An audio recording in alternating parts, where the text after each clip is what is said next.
अस्सलाम वालेकुम। मेरा नाम डॉक्टर अब्दुल हसीब है और जो आज का टॉपिक जो कि अंडर डिस्कशन है वो है फ्रोज़न शोल्डर, जिसको हम लोग कहते हैं कंधा जाम।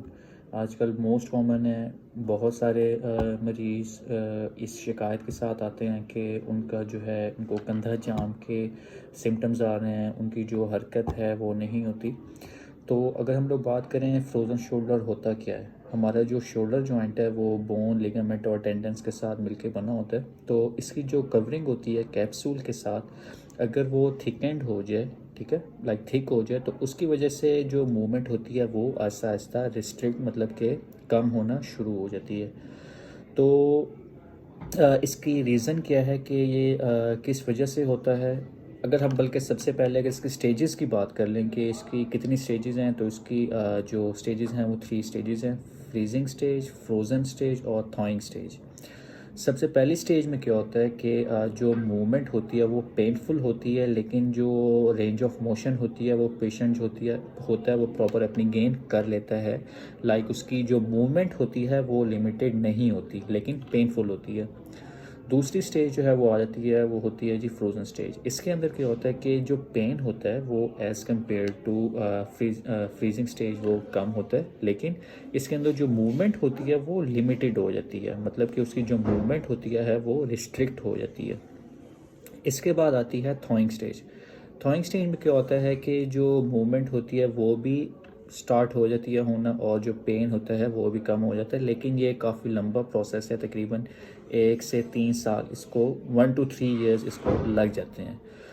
और अगर हम लोग इसकी बात करें कि कौन से लोग हैं जो इस पे रिस्क पे हैं, एक तो डायबिटिक पेशेंट जो होगा वो इसके बहुत ज़्यादा रिस्क पे है, और मोस्टली हमारे पास पेशेंट जो फ्रोज़न शोल्डर के साथ आते हैं उनकी हिस्ट्री में डायबिटीज़ होती है।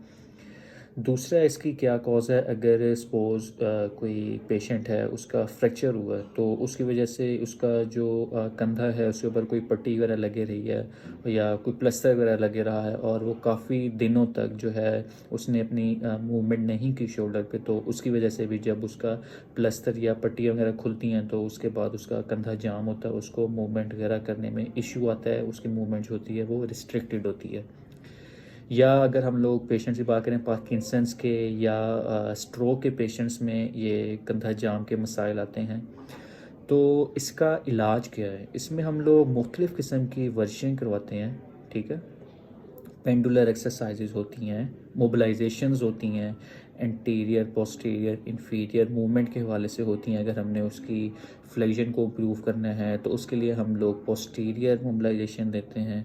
अगर हमने उसकी एक्सटेंशन को इम्प्रूव करना है तो उसके लिए हम लोग एंटीरियर करवाते हैं। अगर हमने उसकी एबडक्शन को इम्प्रूव करवाना है तो उसके लिए हम लोग इंफीरियर मोबिलाइजेशन देते हैं। तो इसके अलावा हम लोग इनको मुख्तलिफ़ किस्म की वर्जिशें करवाते हैं, ठीक है, ताकि उनकी जो मूवमेंट है उसको वापस हम लोग गेन कर सकें। और डिपेंड करता है, अगर पेशेंट का पेन ज़्यादा है तो हमें उसको सबसे पहले उसके हमें पेन को कम करना होता है, और उसके साथ साथ फिर हम लोग उसको जो होती हैं एक्सरसाइजेज़ वगैरह वो हम लोग करवाते हैं। तो अगर आप लोग भी इस हवाले से अगर परेशान हैं या आपके करीबी अगर इस हवाले से परेशान हैं तो आप हमारी तरफ तशरीफ़ लाएँ, ताकि आप लोग इससे निजात पा सकें। Thank you.